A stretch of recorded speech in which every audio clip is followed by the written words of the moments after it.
তো হাতের সব কাজ কাম সেরে আশিবাসি কাজ সেরে চলে এসেছি ব্ল্যাঙ্কেটটা বার করতে। আসলে শীত পড়ে গেছে হালকা হালকা, তো ভাবলাম একটু বার করে রাখি যদি কাজে লাগে। আর এই শীতটা না আমার প্রচণ্ডভাবে পছন্দের একটা জিনিস। কেন? বিভিন্ন রকমের সবজি, বিভিন্ন রকমের ফুল এতই দারুণ লাগে কি বলবো। কিন্তু শুধু দারুণ লাগলে হবে, আরও অনেক কাজ থাকে, সেগুলো তো করতে হবে।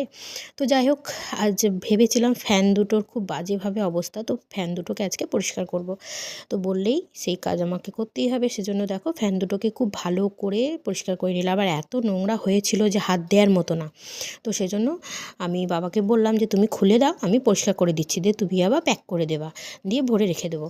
আর আজকে আমাদের একটু টিফিন খেতে আমার অন্তত অনেকটাই লেট হয়েছিল। আর আমাদের বাড়িতে আজকে সেদ্ধ হয়েছিল এই যে বড়া। এই বড়াগুলো হেভি লাগে খেতে, পেঁয়াজ লঙ্কা দিয়ে, মুড়ি দিয়েও ভালো লাগে, শুধু মুখেও ভালো লাগবে খেতে। তো যেমন এখন কটা বাজে জানি না, তো এই এখন খাচ্ছি টিফিন। টাটা।